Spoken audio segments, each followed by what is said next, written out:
Maintenant.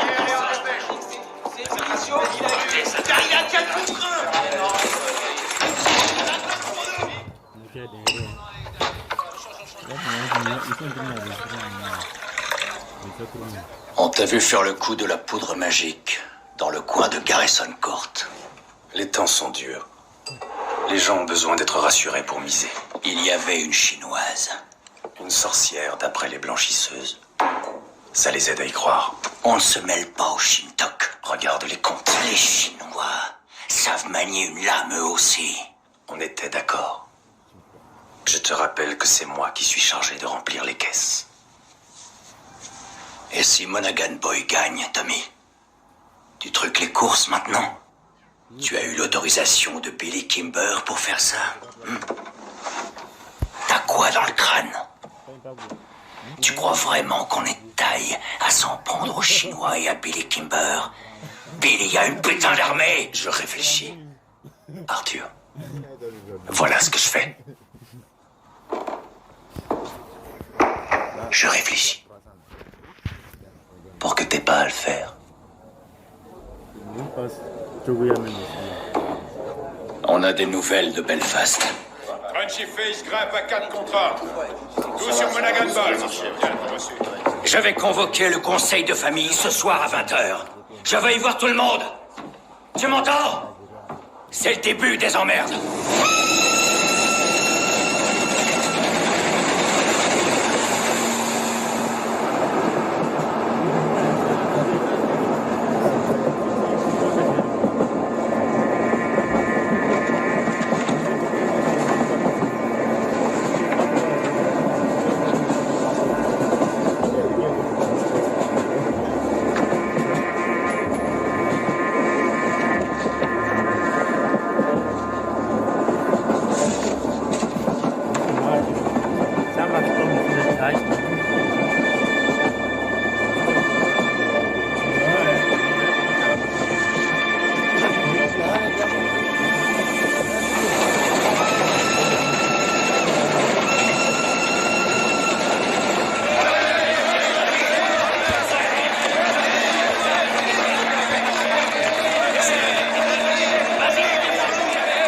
Ça suffit, c'est bon, stop.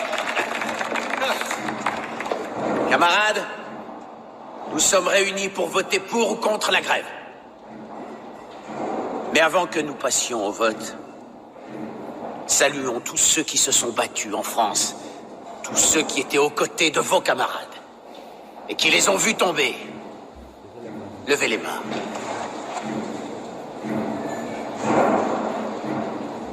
Des flots de sang se sont répandus sur les champs de Flandre. Qui récolte les fruits que vous avez produits à la sueur de votre front? Est-ce vous? Vos femmes? Alors qui? Est-ce qu'ils sont ici avec nous? Ou est-ce qu'ils sont chez eux dans le confort de leur maison, le ventre bien rempli, quand vous trimez pour pouvoir acheter une simple paire de godasses à vos gamins? Et comment ils vous récompensent des sacrifices que vous avez faits pour eux? En faisant des putains de coupes dans vos salaires. C'est ça votre récompense. Que tous ceux qui veulent la grève lèvent la main.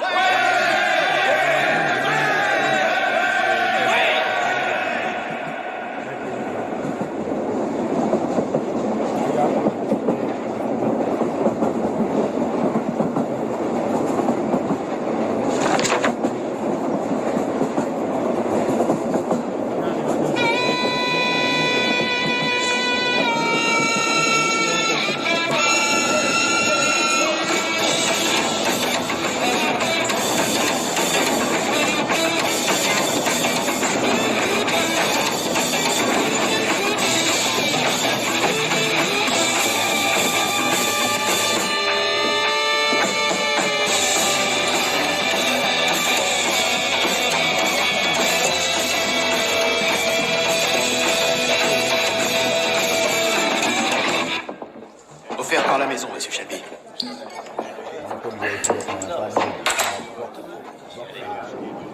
On a modifié par la fête de quoi? À l'un déjà. À la portée qu'on a lancé le vieux.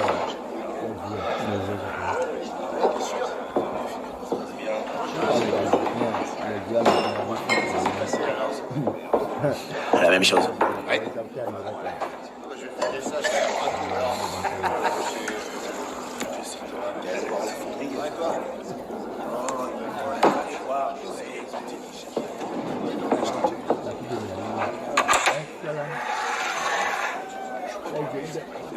Hey, ma belle.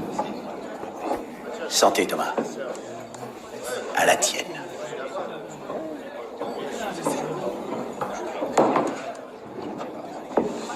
La couronne du prince est bientôt roi, je parie. Tu paries jamais. Non, mais ces derniers jours, j'ai pas mal spéculé.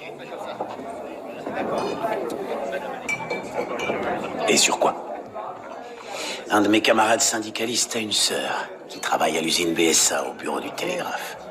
Elle dit qu'il y a eu plusieurs messages la semaine dernière en provenance de Londres pour les gros bonnets. De Winston Churchill en personne.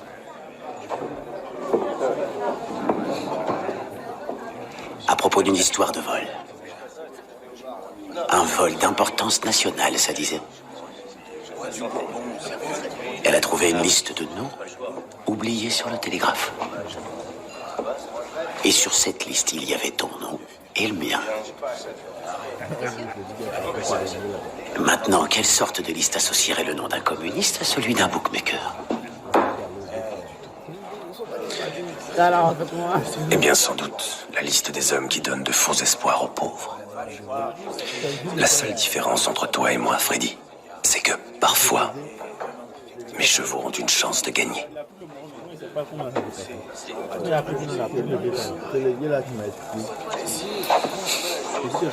Tu sais quoi? Il y a des jours où quand j'entends parler de raclée et de lame de rasoir, je regrette de ne pas t'avoir laissé prendre cette balle en France. Et tu sais quoi? Il y a des nuits où moi aussi je le regrette.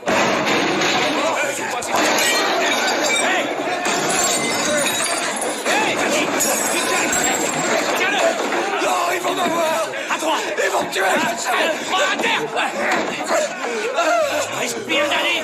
Respire! Ils vont me tuer! Ils vont me tuer! Danny! Ils vont me tuer. Danny, tu es rentré. On est tous rentrés au pays.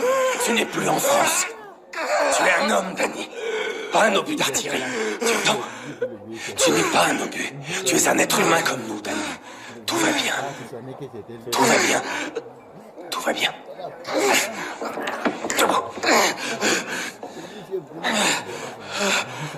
Tout va bien. Tout va bien. À la recherche. À la recherche. Oh, bon sang. Je l'ai refait. Tu l'as refait, Danny. Faut que ça s'arrête, mon ami. Tout va bien. Oh Seigneur, Monsieur Shelby, je suis désolé. C'est rien. Rentre chez toi, retrouver ta femme, Danny. Essaie de virer toute cette mauvaise peau que tu as dans la tête. Oui, Monsieur Shelby. Bien. Excusez-moi. Vas-y.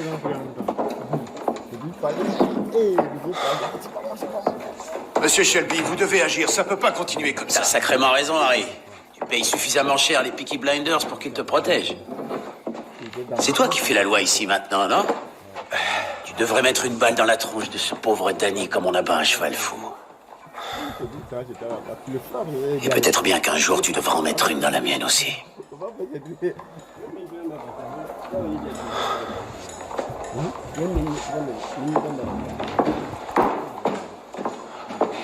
Apporte la note aux Peaky Blinders. On va s'en occuper.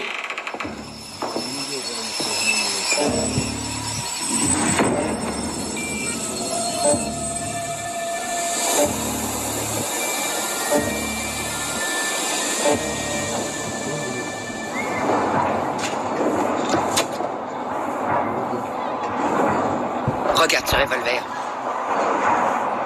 Tu le reconnais?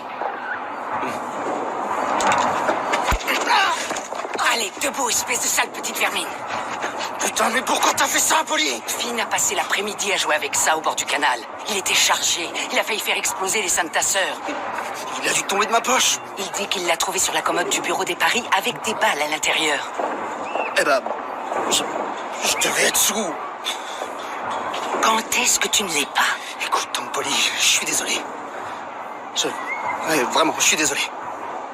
Je ne dirai pas un mot à tes frères si tu me jures de ne plus laisser traîner ce revolver. Écoute, élever 4 gamins sans une femme à la maison, c'est dur, mais moins que mon coup de pied au cul.